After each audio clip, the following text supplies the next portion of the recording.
Gawat, ribuan pasukan Tentara Nasional Indonesia dikerahkan ke Pulau Pasir, Rotendao, Nusa Tenggara Timur. Dan tidak main-main, ratusan peralatan militer canggih milik TNI pun ikut dikerahkan.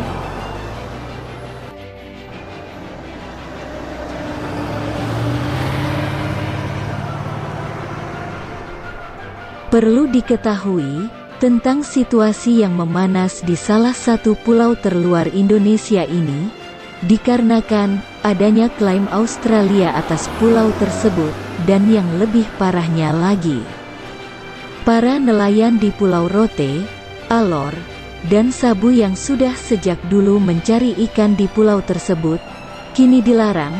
Jika kedapatan mencari ikan di wilayah tersebut, maka kapal mereka akan ditenggelamkan.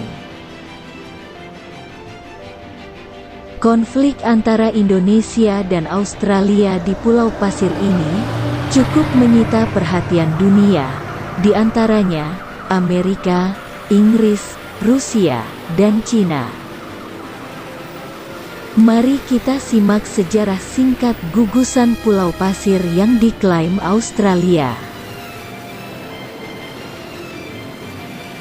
Dalam penelitian disebutkan bahwa gugusan Pulau Pasir atau Ashmore Reef terletak di antara Laut Timor dengan perairan Australia. Lokasi itu tepatnya berada di sekitar 120 km dari Pulau Rote NTT, 840 km dari Darwin Australia Utara, dan 610 km dari Brumi Australia Barat. Berdasarkan sejarah sebelum zaman kolonial, Pulau Pasir sebenarnya bagian integral dari bangsa Indonesia. Gugusan pulau ini sudah lama dikenal oleh masyarakat nelayan tradisional Indonesia, Pulau Rote. Penamaan gugusan ini dengan sebutan Pulau Pasir didukung oleh beberapa fakta historis yang menyebutkan bahwa gugusan tersebut telah lama menjadi tujuan pelayaran para nelayan tradisional turun-temurun.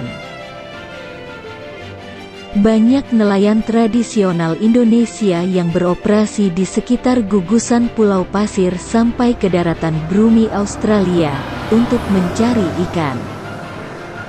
Sejumlah makam para leluhur Rote dan bermacam artefak lainnya juga ditemukan di gugusan Pulau Pasir. Bahkan pulau ini dijadikan tempat peristirahatan para nelayan setelah semalam menangkap ikan. Pulau Pasir beserta kawasan di sekitarnya diperkirakan memiliki kandungan minyak dan gas bumi yang cukup besar, sehingga terdapat eksplorasi migas di lokasi tersebut. Oleh sebab itu, Yayasan Peduli Timor Barat YPTB bersama dengan Pusat Penelitian Jubilee Australia pada September tahun 2022 mendesak pemerintah Australia untuk segera menghentikan pengeboran minyak dan gas di perairan gugusan Pulau Pasir.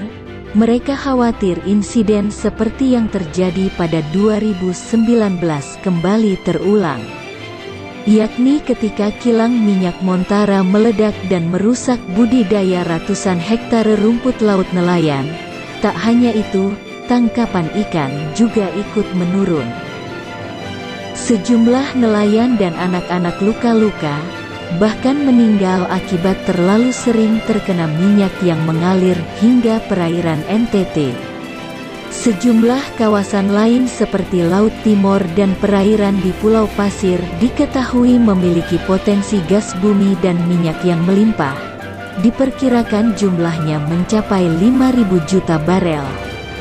Klaim sepihak gugusan Pulau Pasir oleh Australia ini diduga karena negara tersebut ingin mendominasi minyak dan gas bumi di kawasan tersebut. Pengamat hukum internasional dari Universitas Nusa Cendana Kupang TW Tades menilai ada kesalahan yang dilakukan oleh pemerintah Indonesia pada tahun 1974 saat menandatangani MOU tersebut.